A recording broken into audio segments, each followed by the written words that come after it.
What if I told you the royal family is about to erase Harry and Meghan, not just from the monarchy, but from history itself? In a stunning and unprecedented move, Princess and has reportedly taken the throne's silent power seat, the so-called seat of honor, and with it, the authority to do what King Charles and Prince William have long hesitated to: strip Harry and Meghan of everything. No titles, no status, no return. What pushed the palace to this breaking point?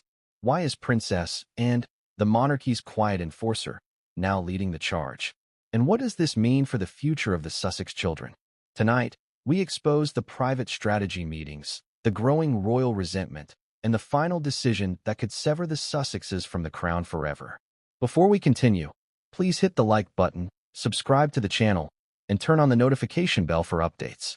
What if the quietest royal suddenly became the most powerful weapon in the monarchy's arsenal? What if the woman long praised for her loyalty and work ethic, yet often overlooked by the media, had finally decided to strike back, not with emotion, but with royal authority? As the dust begins to settle following King Charles's health struggles and the monarchy's ongoing war of public image against Prince Harry and Meghan Markle, a new figure has emerged from the shadows of the royal halls: Princess Anne. No longer content to be merely the hardest-working royal, she is now a figure of decisive action, and one with an iron will. It is a moment few predicted, but one many now fear. Princess Anne has reportedly taken formal control of what has long been a delicate, untouchable area: the final reckoning with Harry and Meghan. Sources close to the palace say that Anne, known for her bluntness and deeply traditional sense of duty, has adopted a symbolic and strategic position called the seat of honor, an internal royal term that signals a silent but powerful transfer of guardianship over ceremonial matters, family discipline, and reputational integrity. And her first target? The titles of the Duke and Duchess of Sussex. This isn't just about a ceremonial reshuffling or a symbolic gesture. According to insiders, this is the royal family's answer to what they perceive as sustained betrayal, and the strategy is being executed not by the king, not by Prince William, but by the one royal who has consistently kept her head down, refused to play the media game, and kept the monarchy's business exactly where she believes it belongs: inside the palace walls. So how did we get here? How did Princess Anne, a woman once described by a royal biographer as the rock behind the throne, suddenly emerge as the person reportedly spearheading the complete royal exile of Harry and Meghan? What prompted this unprecedented maneuver, and what does it actually mean for the couple who have spent the past few years redefining their public identities outside royal structures while simultaneously capitalizing on royal associations? To understand the gravity of this moment, we have to rewind to the end of 2022 and the passing of Queen Elizabeth II. Her death triggered not only grief and nostalgia, but a long-anticipated power shift within the monarchy. King Charles III ascended the throne, and in the months that followed, internal adjustments began to quietly take shape. Titles were reviewed. Ceremonies were restructured. Roles once ceremonial began to be wielded with more meaning. One such role, long held informally, was given a new official recognition: the seat of honor, a subtle nod to the Queen's most trusted and disciplined child, Princess Anne. Unlike many others in the royal family, Anne has never courted attention. She rejected royal titles for her own children. She never gave public interviews about family drama. She has quietly worked more engagements than almost every other royal for decades, never seeking applause. But insiders suggest it's precisely this clean record and silent loyalty that gave her an advantage: no baggage, no scandal, no media wars, and perhaps no hesitation. It is said that King Charles, amidst personal health concerns and constant pressure from media narratives swirling around Harry and Meghan, saw in the exact kind of force the monarchy now needs: unwavering, discreet, and utterly loyal to the crown. Unlike William, who must maintain public diplomacy for his future kingship, or Camilla, who remains polarizing in certain circles, and possesses the credibility and grit to execute decisions that others might consider too politically costly. And so came the alleged plan: strip Harry and Meghan of their final connection to the monarchy, their royal titles. The Duke and Duchess of Sussex would simply become Mr. and Mrs. Harry and Meghan Mountbatten-Windsor, full civilians, with no formal royal styling. The move, if implemented, wouldn't just be symbolic. It would be a final nail in the coffin of any claim Harry and Meghan might make to royal authority or heritage in future projects, contracts, memoirs, and broadcasts. Sources from royal households describe Princess Anne's motivation as rooted in one core idea: consequence.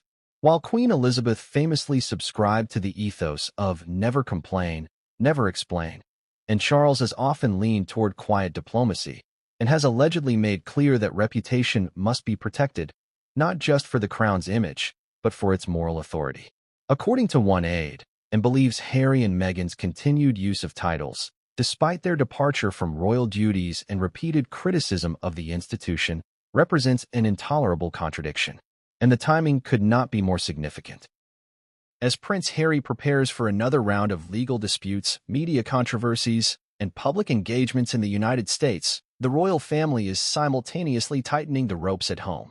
Their intention seems clear: to draw a line between those who serve and those who profit. And Princess Anne is said to be the one drawing that line. It's not just about stripping titles. It's about asserting boundaries. If the reports are to be believed, this act is intended not only to send a message to Harry and Meghan, but to serve as a precedent. If you walk away from royal duty and disparage the institution, you forfeit the privileges associated with it. The implications are far-reaching. What happens to the Sussex brand if it loses its royal essence? Will Hollywood and global media continue to offer premium deals to a couple known simply as Harry and Meghan, rather than the Duke and Duchess? Will this move spark a legal battle? A media war? Or, perhaps most dangerously for the royal family, a deeper rift that divides public opinion even further? While William and Kate remain the face of the modern monarchy, it is Princess Anne, with her formidable discretion and uncompromising sense of duty, who now appears to be the hand guiding its discipline. And in the eyes of many inside the palace, that's exactly what is needed. In the days ahead, all eyes will be on the formal structures of the monarchy: what titles remain, what rules are enforced, and what messages are sent not only to the Sussexes but to the world. In some ways, it feels like a new chapter in the Windsor saga, but in others, it's a full-circle moment. Because Princess Anne has never chased influence. She has always been the monarchy's quietest pillar. And now, as reports suggest, she's wielding her power not in anger, but with the cold, calm authority of someone who knows exactly what's at stake. This is no longer just a royal family disagreement. This is a strategic, institutional response. And Princess Anne has stepped into the center of it, not as a figurehead, but as an enforcer. She has always been there, visible, consistent, and unshakably loyal. But for decades, Princess Anne was not at the forefront of headlines, not the subject of scandal, nor the royal whose opinions were dissected endlessly in tabloids. In many ways, that was by design. Princess Anne, the only daughter of Queen Elizabeth II and Prince Philip, was raised with a unique blend of regal formality and grounded discipline. Now, that same blend has positioned her as one of the monarchy's most formidable figures, one who does not crave attention but commands influence with an iron sense of duty. To understand the significance of her alleged move against Harry and Meghan, we must explore her evolution from a background figure into a decisive power broker within the royal family. Born in 1950, just 3 years before her mother ascended the throne, and Elizabeth Alice Louise Windsor came into a world of immense expectations and tradition. While she was not destined for the throne, her position in the line of succession diminished over time due to the births of her younger brothers and their children. She was nevertheless raised with the weight of responsibility that came from being the daughter of a monarch. From the start, Princess Anne showed signs of being both independent and fiercely determined. She was not one to conform to the polished, overly polite model expected of many royal women. Instead, she developed a sharp wit, a blunt tone, and an almost military-like sense of structure in her daily life. Early on, Anne distinguished herself not through royal titles or media charisma, but through relentless work. While other royals were often spotlighted for glamour or gossip, Anne was almost always captured doing the less flashy, often overlooked duties. Shaking hands at rural agricultural shows, visiting military facilities in stormy weather, and carrying out hundreds of engagements every year without complaint or fanfare. She quickly earned a reputation as the monarchy's most dedicated foot soldier. And unlike many of her siblings and relatives, Anne's record was nearly spotless. But behind the tireless work schedule and minimalist public persona was a woman of real conviction. Princess Anne has always been guided by an unshakable belief in monarchy as service, not spectacle. And while her peers were experimenting with media relationships or navigating tabloid crises, Anne kept her head down. She refused interviews that touched on family drama. She declined to participate in emotional public appeals. She did not offer commentary on politics or royal feuds. Her silence wasn't emptiness, it was strategy. Over time, that strategy paid off, while public sentiment about the royal family fluctuated. Especially amid scandals involving Prince Andrew, tensions between Diana and Charles, and later the explosive rift with Harry and Meghan, Anne's popularity only grew. She came to be seen as the embodiment of what royalty should be: dutiful, selfless, and resilient. For many older Britons and even for younger generations seeking authenticity, Princess Anne became the standard. What truly sets Anne apart is that she has never cared for vanity or prestige. In fact, she declined a title for her children, Zara and Peter Phillips, choosing instead to allow them to lead private lives. That decision, taken at a time when royal titles were still seen as essential, was radical in its quiet rebellion. It revealed a deeper philosophy, one that separates service from status. In Anne's view, being royal is not about being revered, but about showing up, doing the work, and expecting nothing in return. This mindset has made her uniquely positioned to question the value of titles when they're not supported by duty, a sentiment she now appears ready to enforce in the case of Harry and Meghan. But this isn't simply about her personal integrity. In the wake of Queen Elizabeth II's passing and amidst King Charles's ongoing health concerns, the monarchy is in a moment of dangerous transition. Public trust is fragile. The institution's relevance is under scrutiny. Modernity is demanding reform, and the memory of scandal is still fresh in the public's mind. Amidst all this, Anne represents continuity. She is the physical and ideological link between the Queen's era and what comes next. And she carries not just the wisdom of the past, but the authority of having been right all along. Right about keeping titles in check, about avoiding public spectacle, and about making service the core identity of royalty. The formal recognition of Anne's role in recent months, especially the symbolic adoption of the so-called seat of honor, marks a shift in royal strategy. Previously, her authority was implied through her example. Now, it is acknowledged through her power. According to insiders, King Charles, facing increasing pressures and looking to shield Prince William from overtly punitive optics, has delegated some of the family's toughest internal matters to Anne. She is, in effect, becoming the monarchy's enforcer, a quiet authority who doesn't need a throne to exercise power. One source close to the palace revealed that Anne has been consulted on multiple family decisions since the Queen's death, and not just on ceremonial matters. She reportedly weighed in on the reshuffling of royal patronages, gave her assessment on how the family should respond to Harry's memoir, and has privately voiced concern about the continuing use of royal titles in ventures that have, in her words, nothing to do with the crown. It's a role that Anne may never have sought, but one she is uniquely suited for. Unlike William, whose every move is scrutinized for its future implications, or Charles, whose leadership still invites comparison to his mother and operates with clarity and freedom. She is past the point of needing to prove anything, and yet she holds more moral authority than many who wear crowns. The power shift, though subtle and public, is unmistakable behind palace walls, and is not acting impulsively or emotionally. Her alleged desire to strip Harry and Meghan of their titles stems from principle, not personal vendetta. To her, continuing to allow them to brand themselves as royals, while living a life detached from duty, and in some instances actively critical of the monarchy, is a fundamental contradiction. It violates the very fabric of what she believes monarchy stands for. It's also important to note that Anne's ascent as a power broker is not accidental, it is strategic. With Charles's schedule increasingly scaled back for health reasons, and William focusing on modernizing the monarchy's image and preparing for eventual kingship, Anne steps into a gap. And she does so without asking for fanfare or recognition. Her influence doesn't lie in speeches or interviews, but in firm decisions and unwavering standards. If reports are to be believed, she has already laid out a roadmap for what royal representation should look like, and who no longer qualifies. That roadmap reportedly includes removing residual titles, restricting access to royal residences, and ensuring that future collaborations involving royal branding meet a minimum service threshold. In effect, Anne's approach is about creating accountability. You serve or you surrender the status.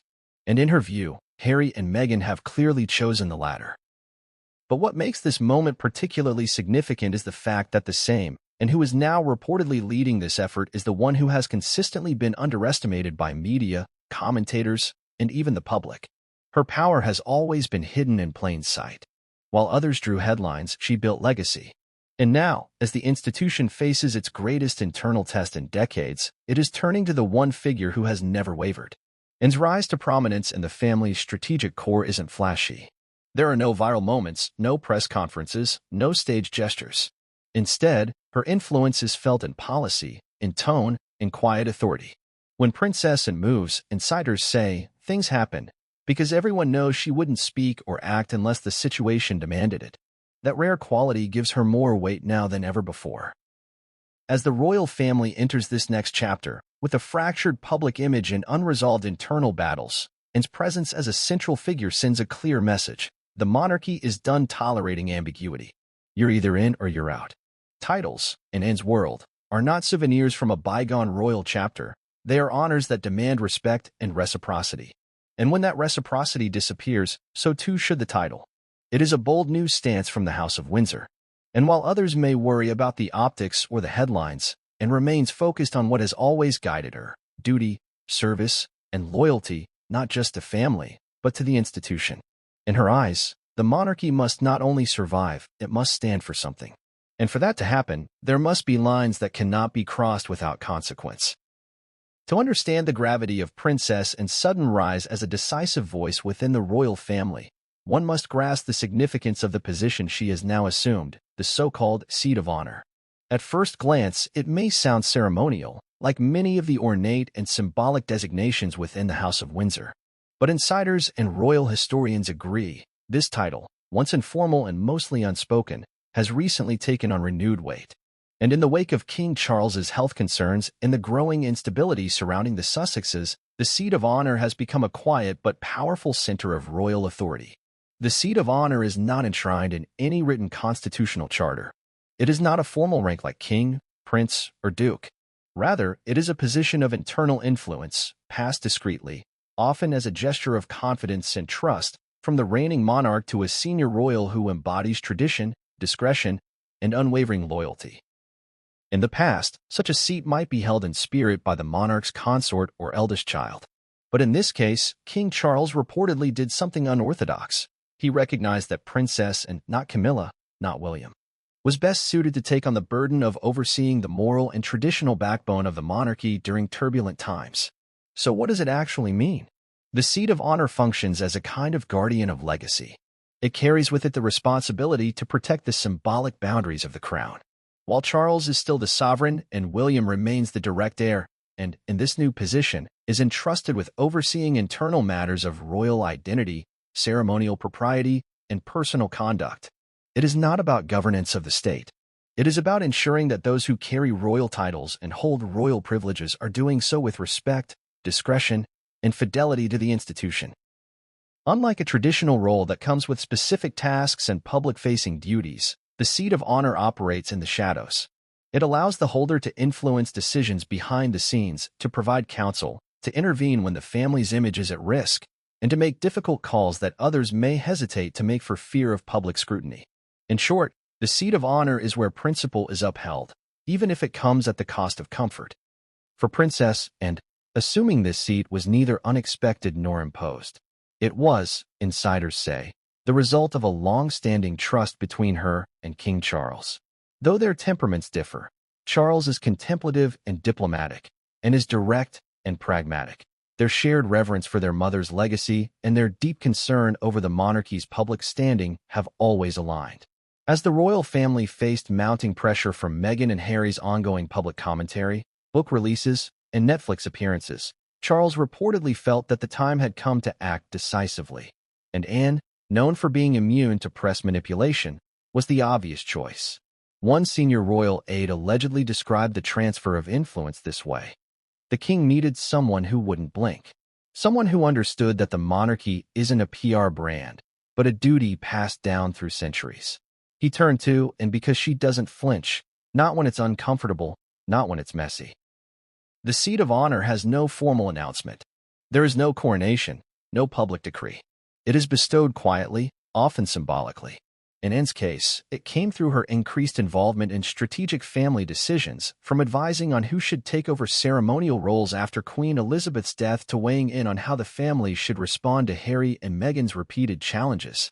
And perhaps most notably, she was seen taking a lead role during recent internal discussions about removing royal titles from non-working family members. That decision, to formally remove the Duke and Duchess of Sussex titles, has not been taken lightly.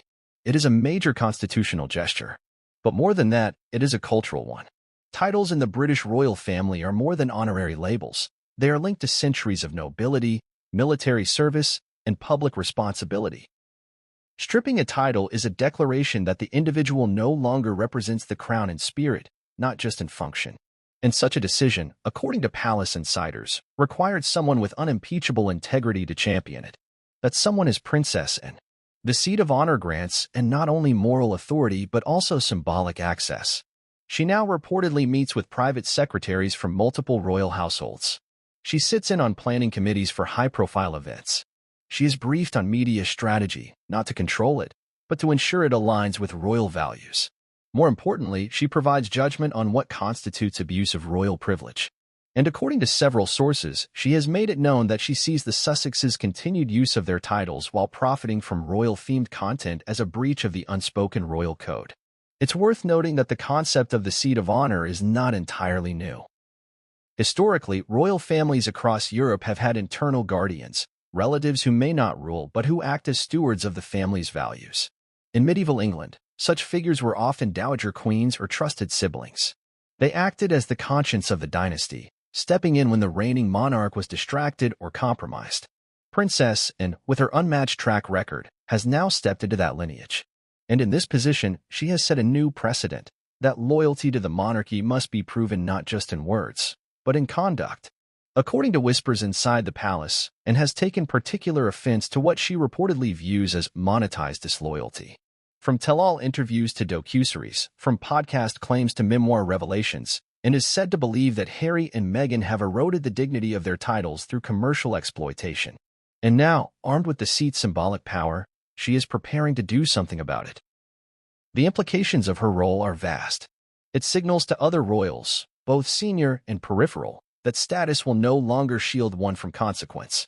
It also shows the public that the monarchy is willing to enforce its values, even when it means confronting its own. Perhaps most importantly, it serves as a counterbalance to the notion that the institution is passive or out of touch. Anne's ascension into this role gives the crown teeth, not in the form of retribution, but in the form of accountability. But there's a deeper layer to Anne's new role. She represents the last of a generation that lived under the strictest royal codes. She was forged in the same crucible that shaped Queen Elizabeth, a world where duty came before emotion, where reputation was safeguarded at all costs, and where silence was strength.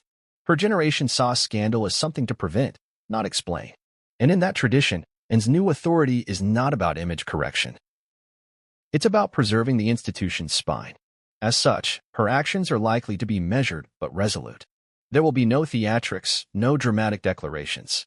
The stripping of titles, if it proceeds, will likely come in the form of a quiet letter, a formal update to the court circular, and an internal advisory. But the message will be clear and irreversible. The seat of honor also brings with it a protective function, and is now reportedly tasked with shielding the monarchy's inner workings from further exploitation. That means reassessing who has access to royal spaces, who receives invitations to major events, and who is allowed to speak on behalf of the family. It also means revisiting how royal patronages are distributed and ensuring that recipients reflect the values of service and dedication. To some observers, this may seem severe, but to those inside the palace, Anne's approach is seen as a correction. A necessary adjustment after years of blurred lines between private ambition and public service. And for a monarchy that has often been accused of hesitating too long before acting, Anne's decisiveness is a breath of fresh air. Still, her power is not without limits. She does not hold the purse strings. She does not decide matters of succession. But in matters of integrity, identity, and internal order, she now holds tremendous sway. And her moral authority, built over decades of silent service, makes her nearly untouchable. The seat of honor is not permanent. It can shift with time, be passed to a new figure, or fade as political needs change. But while Anne holds it, one thing is certain. The monarchy will be operating under a new tone, one of clarity, discipline, and consequence.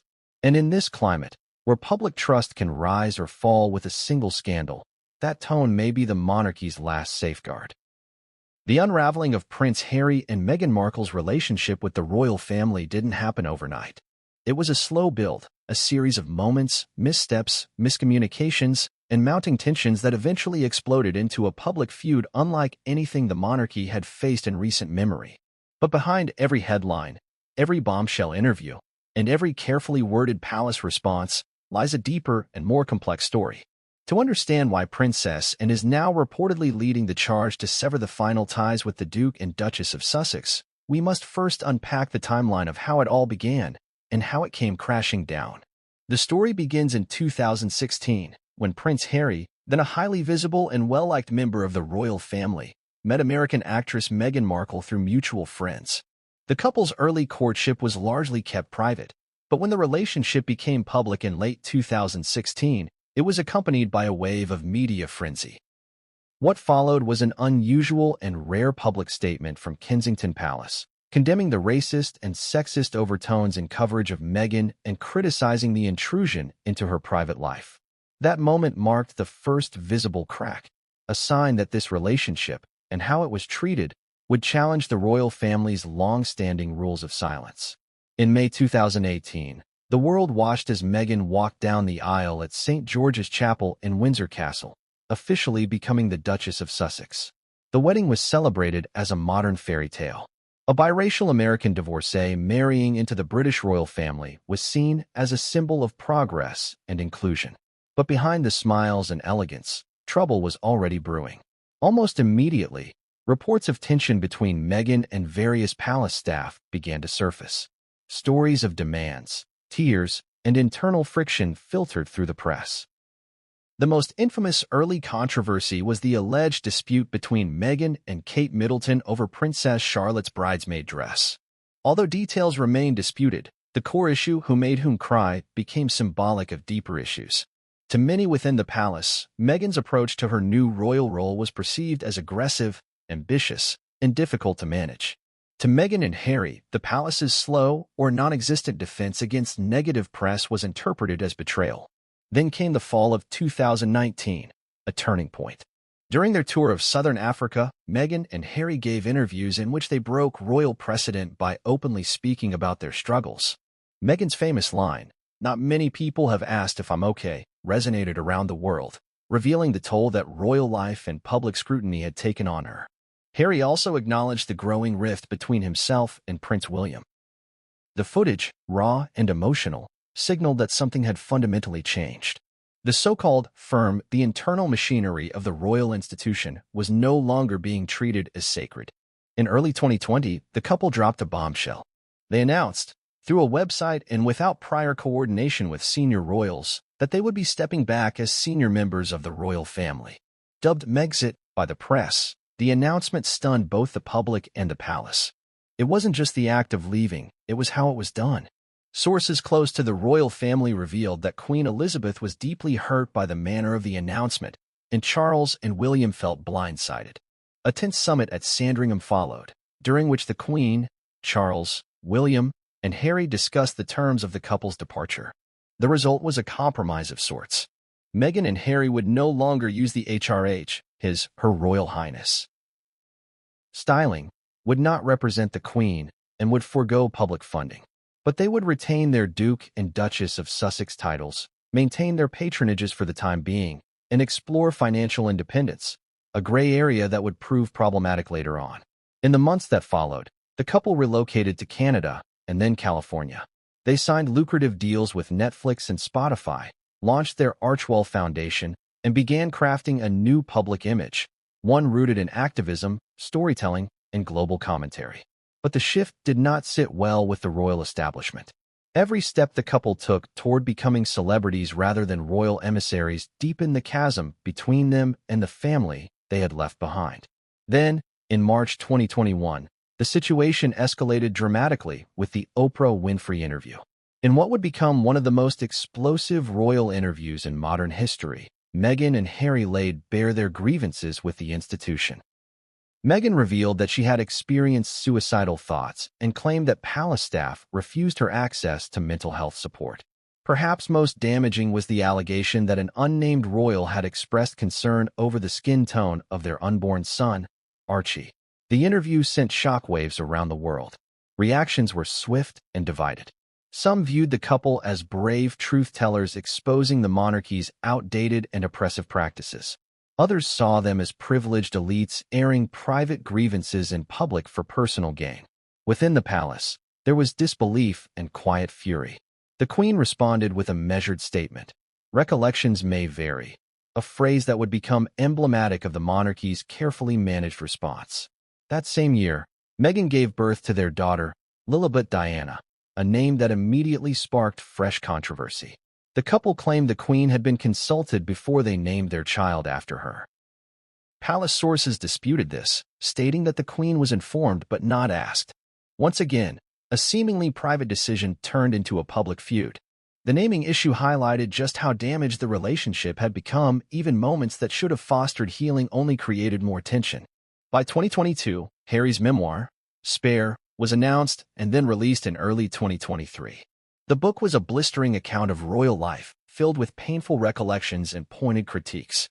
Harry described being physically assaulted by William during an argument about Meghan, revealed deep emotional scars from his mother's death, and accused the royal institution of strategic leaks to the press to protect certain individuals at the expense of others. While many passages were introspective and personal, others came across as confrontational and vindictive. The release widened the gulf even further. Meanwhile, back in the UK, the monarchy was facing its own transformation. Queen Elizabeth passed away in September 2022, and King Charles ascended the throne.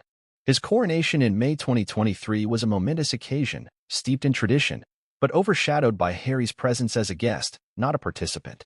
Meghan chose not to attend. Harry sat several rows back in the Abbey, no longer a working royal, and left promptly after the service. The symbolism was unmistakable. Around this time, reports began to surface of rising frustration within the palace, not only from Charles and William, but from senior aides and, notably, from Princess Anne. According to insiders, Anne had grown increasingly concerned about the long-term damage being done to the monarchy's integrity. While the institution had endured many scandals before, the constant drumbeat of criticism and the media-driven public battles initiated by the Sussexes were seen as corrosive in a different way. This was no longer tabloid speculation, it was open warfare on the royal brand. Anne, never one to make decisions based on emotion, reportedly began attending more internal briefings. She reviewed the terms of the original Megxit agreement. She began to speak more assertively about the need for clear boundaries. Unlike Charles, who often favored compromise, or William, who had to think of future diplomacy and had nothing to lose and everything to protect. The seat of honor gave her the leverage she needed to push for what many inside the palace had quietly desired, the formal removal of Harry and Meghan's remaining royal titles. As 2024 approached, the couple's commercial ventures began to show signs of strain. Their Spotify deal was terminated. Netflix quietly distanced itself from some upcoming projects. Media outlets speculated about declining public interest in their brand. Meanwhile, their continued use of royal titles, especially in promotional materials and charitable endeavors, drew increasing criticism. The public began asking, why do they still carry royal styling if they've left royal service? That question, according to sources, is what tipped the scales for Anne. In her mind, it was no longer just a family matter, it was about institutional integrity. And so, she began moving behind the scenes to make the final cut. The story of Harry and Meghan's departure from royal life is not simple. It is layered, painful, and deeply human. But the arc of events, from the fairy tale wedding to the international interviews, from the royal summit to the Netflix series, all point to a single conclusion. This is a relationship that was never properly resolved. And now, under Anne's guidance, the Crown appears determined to bring it to a formal end. The British royal family has faced wars, abdications, assassinations, and scandals for centuries. Yet, few events in the modern era have pushed the monarchy closer to the edge of institutional disarray than the deepening rift with Prince Harry and Meghan Markle. Behind the polished facades and centuries-old traditions, a modern crisis has taken hold, one that has prompted not just emotional strain within the family, but a philosophical reckoning within the Crown itself. At its core, the monarchy has always survived by adapting just enough to remain relevant, without bending so far that it loses its identity. Queen Elizabeth II mastered this balance over her 70-year reign, reigning with quiet strength, strategic silence, and the unshakable conviction that the monarchy must remain above politics and personalities. But her death in 2022 marked a pivotal transition, not just in leadership, but in approach. With Charles on the throne, William stepping forward, and in assuming a more influential position, the firm has found itself grappling with questions that have long been buried. What does royalty mean in the 21st century? Who gets to carry the crown's legacy? And most importantly, where is the line between personal freedom and institutional duty? The departure of Harry and Meghan in 2020 was originally framed as a stepping back, not a cutting off. The palace offered a surprisingly lenient transition. They could retain their titles, maintain some patronages, and find their way in the private sector. The idea was to allow space while preserving dignity, a decision largely influenced by Queen Elizabeth's desire to maintain unity and avoid open conflict. However, what followed shattered that hope. Within months, Harry and Meghan launched a barrage of interviews, deals, and documentaries. Their narratives painted the monarchy as cold, neglectful, and racially insensitive. Though some claims stirred public sympathy, others raised eyebrows, including inconsistencies, contradictions, and sweeping indictments of unnamed royals.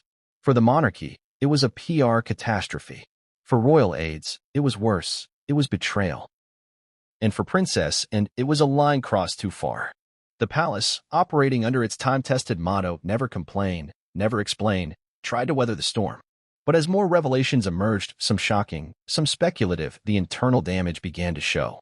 Staff morale plummeted. Former courtiers came forward with conflicting accounts. Senior royals were forced to navigate a minefield of personal pain and institutional silence. Every move was dissected. Every lack of comment was viewed as complicity. Public trust began to fluctuate.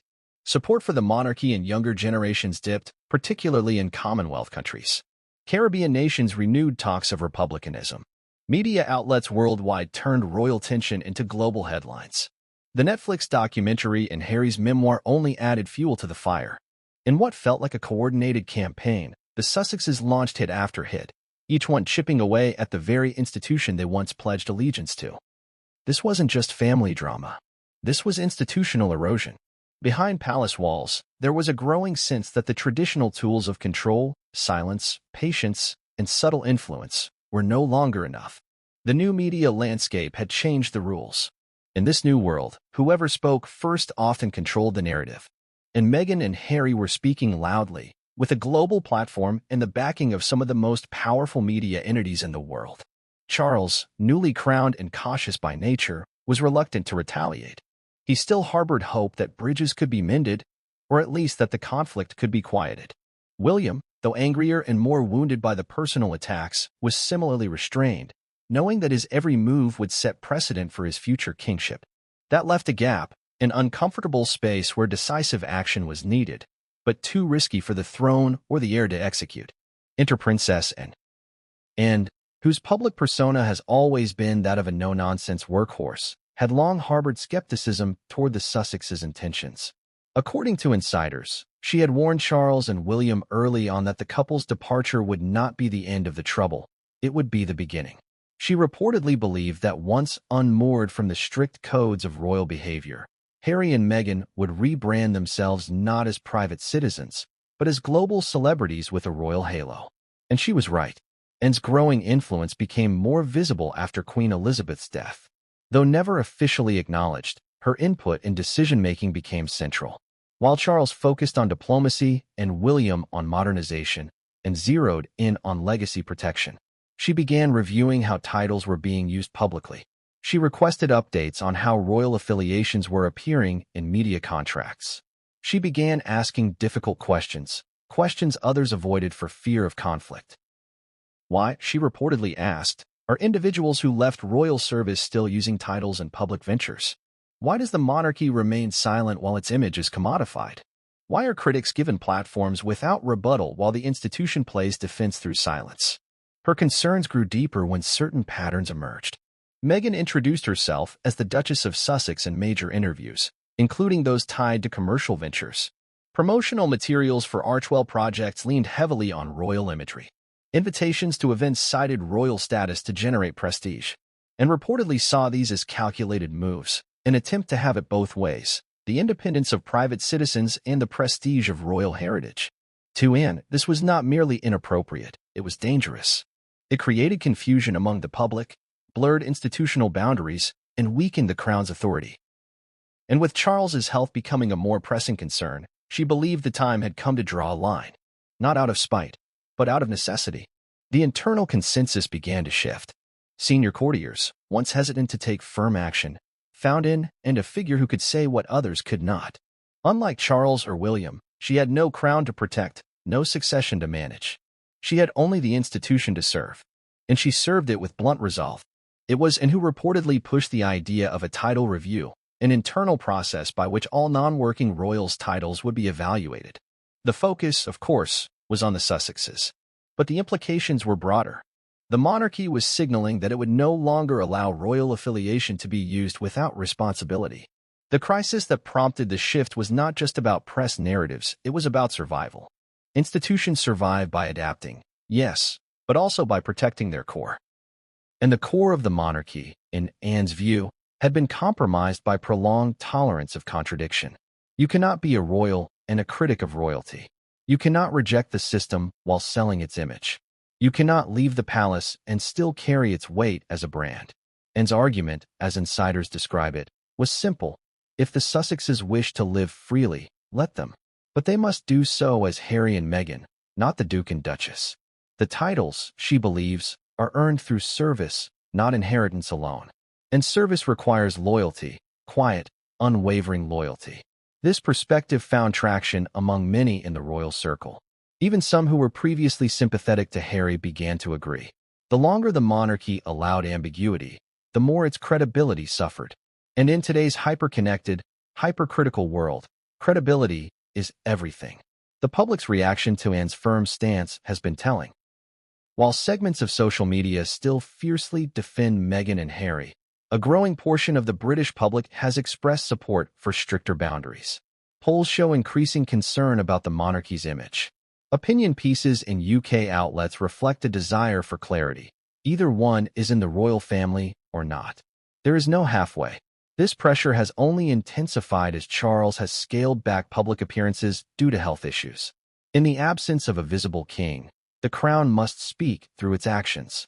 And Anne, as the steward of those actions, is now at the forefront of a quiet reckoning. Drawing the line is no longer optional, it is survival. In the coming months, the palace may move slowly, but its direction is clear. The title review may expand. Invitations to royal events may become more exclusive. The use of HRH styling may be more closely monitored. Patronages will be reevaluated.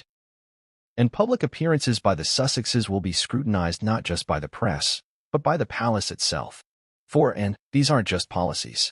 They are principles. They are about protecting what remains of an institution under siege. She is not acting as a sister or an aunt. She is acting as a custodian of tradition, a protector of legacy, and a guardian of an ideal that many thought had faded, the idea that being royal means something more than a title.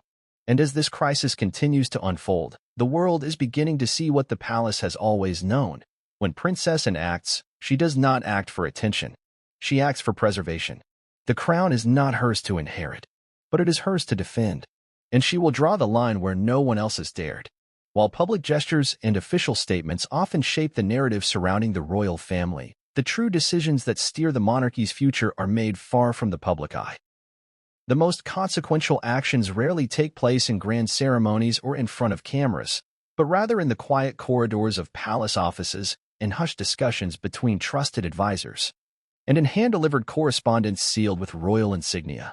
In the case of Princess Anne's increasing authority, particularly her growing involvement in the drive to sever Harry and Meghan's remaining royal ties, insiders confirmed that the groundwork was laid in a series of discreet meetings and confidential exchanges months before anything was whispered to the media.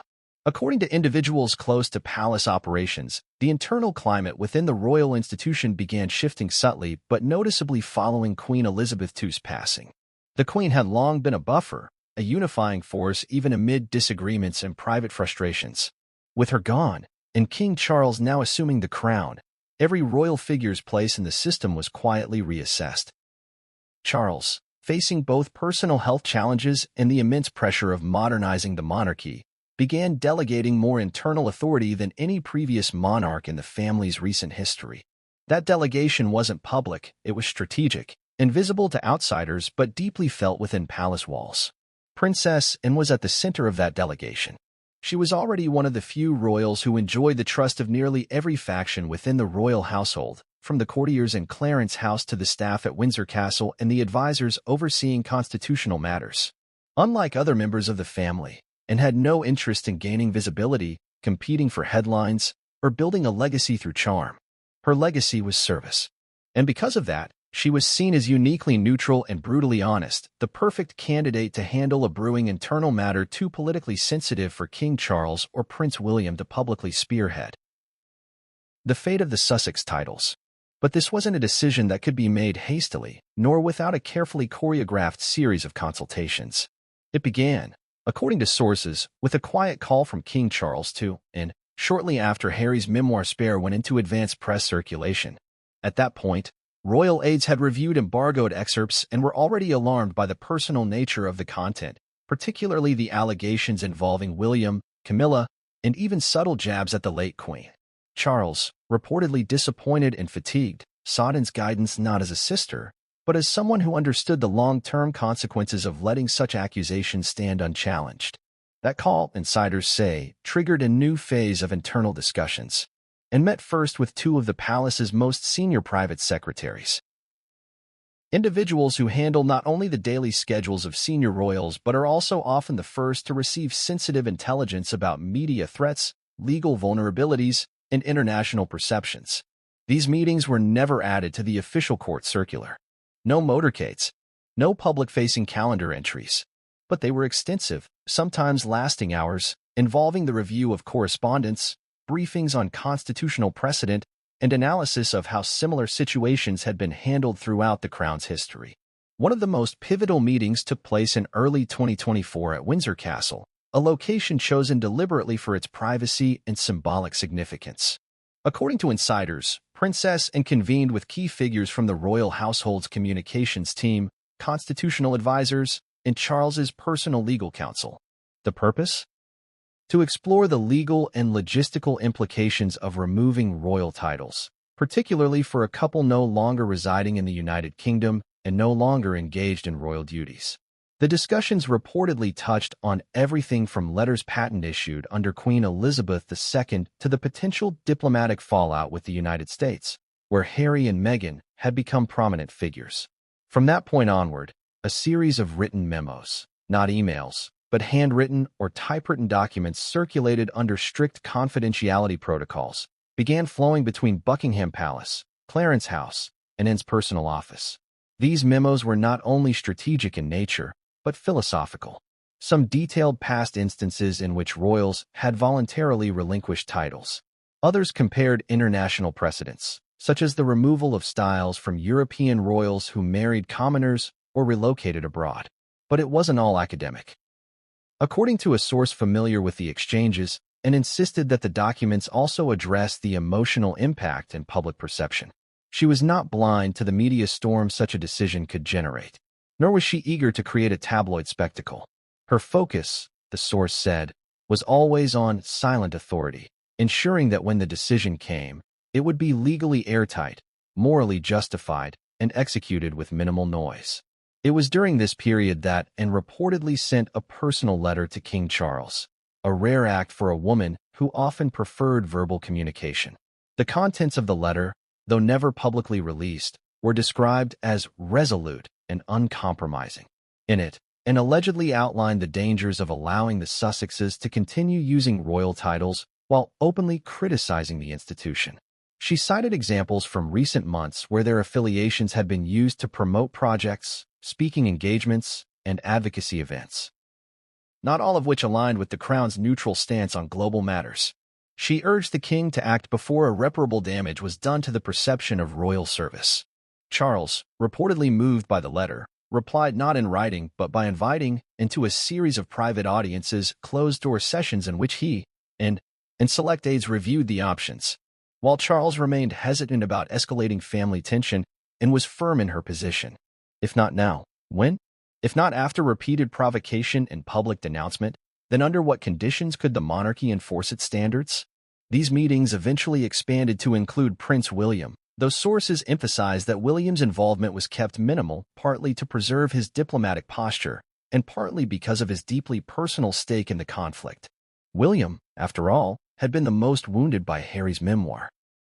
Including him too prominently in the title discussions risked making the effort appear like a vendetta rather than a structural correction. In addition to internal meetings, there were external inquiries made to key government advisors and constitutional scholars.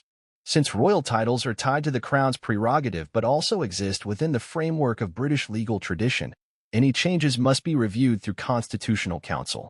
Lawyers specializing in royal charters and historical statutes were quietly consulted. Their feedback, according to reports, confirmed that the monarch had the legal authority to revoke titles under specific conditions, especially when those titles were no longer associated with official duties and when continued use presented reputational risk. As these legal assessments progressed, a final strategic layer was added: outreach to Commonwealth leaders. While the titles in question were domestic, the monarchy's standing across Commonwealth nations was becoming increasingly intertwined with perceptions of fairness, integrity, and modern relevance. Royal advisors reached out discreetly to ambassadors and governors-general in several countries, not to inform them of a final decision, but to gauge potential reaction should such a decision be made public. The findings were surprising. A majority of responses reportedly expressed support for greater clarity in royal representation. Some even hinted that it would be refreshing to see the monarchy enforce its values with consistency. By the spring of 2024, the stage had been set. The internal consensus, led by Princess and was clear: the titles should be removed. The only questions that remained were logistical. How should the decision be announced? What language would be used to soften the blow without weakening the resolve?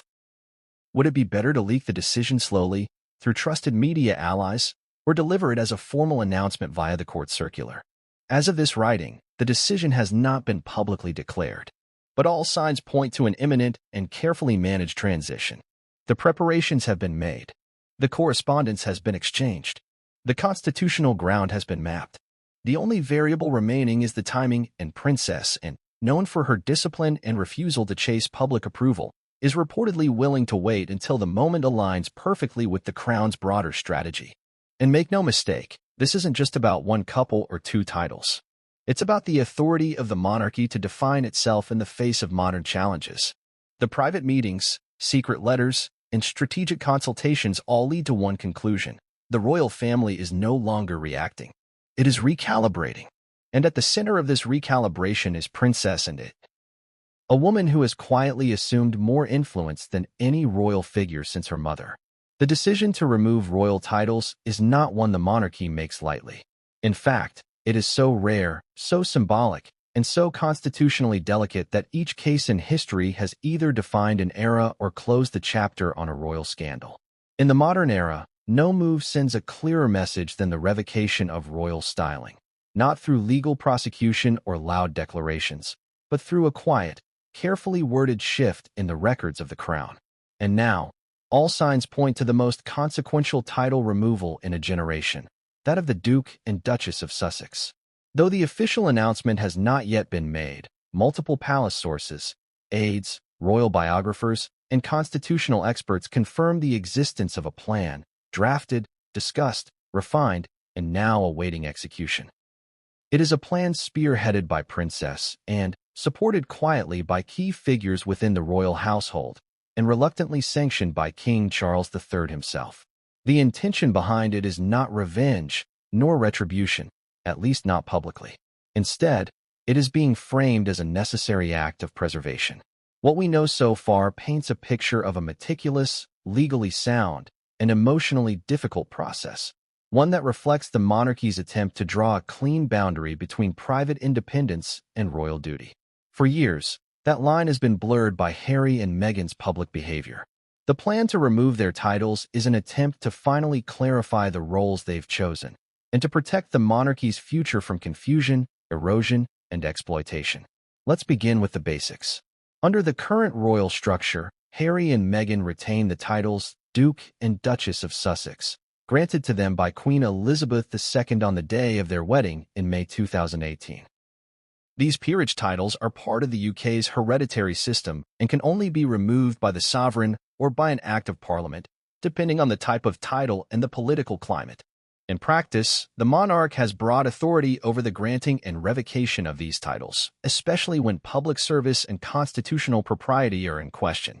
From the moment the couple stepped back from royal duties in early 2020, questions about their continued use of the titles began to swirl. Initially, the palace's solution was to allow them to retain the Duke and Duchess of Sussex styling, while relinquishing the use of the HRH prefix, His Our Royal Highness. This was seen as a middle ground. They would no longer act as senior royals, but could maintain symbolic ties to the family, especially for philanthropic work. But that arrangement was never meant to last indefinitely. The past few years have proven that Harry and Meghan, while no longer working royals, continued to leverage their titles across multiple platforms. In Netflix specials, books, podcasts, and public speaking tours, the styling of Duke and Duchess was used not just as a point of reference, but as part of the brand. Their children, Archie and Lilibet, were listed as Prince and Princess on the Sussex's website and in press statements, even as their parents criticized the monarchy and disclosed sensitive family details to the world. Princess, and, insiders say, became particularly disturbed by this contradiction. To her, the use of noble titles while engaging in a sustained critique of the crown violated the unspoken rules of royal integrity. Her approach has always been rooted in duty, not drama, not entitlement, and certainly not commercial appeal. Thus, the reported plan to revoke the titles stems from more than personal offense. It is about institutional hygiene. The first component of the plan involves a formal letter of intent, a document drafted by legal advisors to the sovereign and reportedly already reviewed by Princess Anne. This letter outlines the rationale for removing the Duke and Duchess of Sussex titles. It cites their departure from royal duties, the incompatibility of title usage in commercial ventures, and the reputational damage caused by public attacks on the crown. The document is not accusatory in tone, but matter of fact. It positions the removal as an administrative necessity rather than a punitive measure. This letter would then be delivered privately to Harry and Meghan, either directly or through intermediaries, such as their legal representatives. The goal is to avoid spectacle. The palace wishes to give the Sussexes a short window of time to respond, to raise objections if they choose, or even to relinquish the titles voluntarily in a gesture of goodwill, though insiders are skeptical this option will be accepted. If no voluntary step is taken, the palace will proceed with an internal advisory vote, involving the Privy Council, a group of senior officials and advisors to the monarch. While this step is largely ceremonial in the modern day, it adds constitutional legitimacy to the decision and creates a formal record of the sovereign's intent. Some discussions have included whether to present the matter to Parliament as well, though this is seen as unlikely unless the Sussexes mount a legal challenge. Once the decision is finalized, a notice will be issued through the court circular, the official publication that records the public duties of the royal family. The language will be measured, likely along the lines of, by decision of His Majesty the King, with counsel from Her Royal Highness the Princess Royal and the Privy Council, the titles of Duke and Duchess of Sussex are hereby returned to the Crown. Following this, all references on the royal family's official website would be updated, and all further appearances of the Sussexes in public documents or events coordinated with the palace would omit their titles. What then? Harry would no longer be referred to as the Duke of Sussex. He would, however, retain the title Prince, by birthright, unless a separate, far more severe process is undertaken to strip him of that, which is currently not being discussed.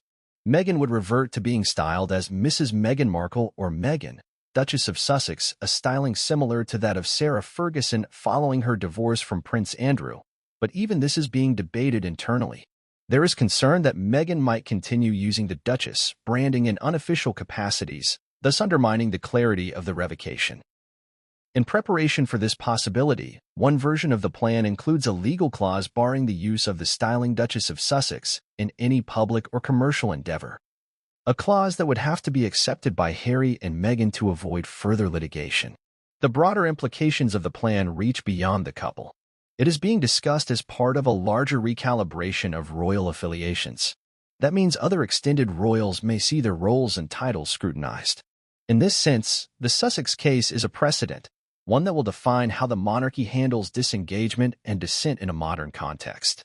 The question is no longer just about Harry and Meghan. It is about every royal who walks away from duty and then attempts to retain status. One detail that has not yet been confirmed is whether the children, Archie and Lilibet, will be affected.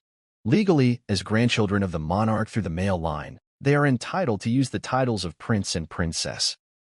However, just like their parents, the use of these titles can be limited by the sovereign.